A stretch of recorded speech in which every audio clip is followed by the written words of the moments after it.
আগামীকাল তিনটা boxing day test রয়েছে। India, Australia, south Africa, Sri Lanka এবং সেই সঙ্গে পাকিস্তান, নিউজিল্যান্ড। এক্স্যাক্টলি, কিন্তু ইন্ডিয়া অস্ট্রেলিয়ার টেস্টের আগে কিন্তু আরও শুরু হয়েছে আরেকটা বিতর্ক। এক্স্যাক্টলি, পিতৃত্বকালীন ছুটি নিয়ে ডুবন্ত জাহাজ ছেড়ে গেছেন ভারতীয় কাপ্তান বিরাট কোহলি। আবার অন্যদিকে এখনও সন্তানের মুখ দেখতে পারেননি টি নাটরাঞ্জন। এ যেন জোর যার মুল্লুক তার।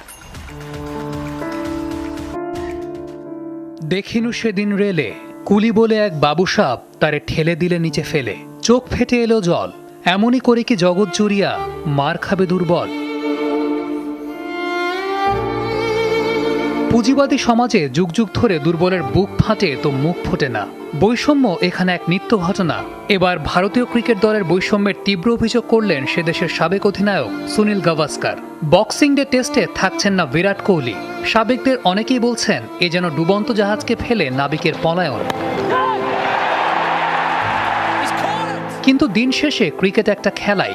সেটির চেয়ে সন্তানের জন্মের সময় পাশে থাকার মতো জীবনের গুরুত্বপূর্ণ সময়ের দাবি অনেক বেশি। জীবনের সবচেয়ে বড়ই দায়িত্ব পালনে এক বিন্দু ছাড় দিতে রাজি নন বিরাট। সদ্য জন্ম নেওয়া সন্তানকে বুকে নিয়ে বাবার যে সুখ, তা এ পৃথিবীর সবচেয়ে সুন্দরতম জিনিস, সবচেয়ে ভালো লাগার জিনিস। তাই যদি হয় তাহলে সেই সুযোগ থেকে কেন বঞ্চিত হলেন টি নাটরাঞ্জন? আইপিএল এর প্লে অফ চলাকালীন প্রথমবারের মতো সন্তানের পিতা হয়েছেন এই বাঁহাতি পেসার। অন্তরে শান্তি মিলেছে, কিন্তু সেই শান্তি ছুঁয়ে দেখা হয়নি। এখনো যে দেখাই হলো না প্রিয় সন্তানের মুখ। আর এখানেই খেপেছেন গাভাস্কার। তার প্রশ্ন, পিতৃত্বের মহিমা কি তাহলে হার মেনে গেল ক্ষমতার কাছে?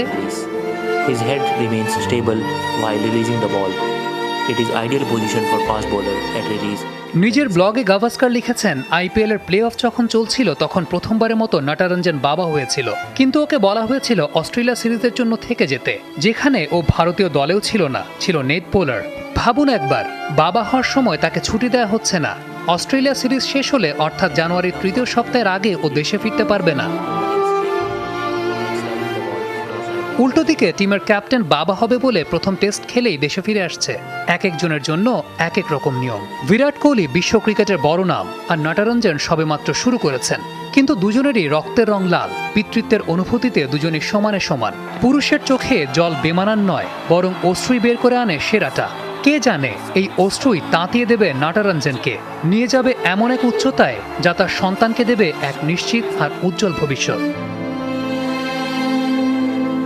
সৈয়দ আবিদ হোসেন সামি, যমুনা স্পোর্টস।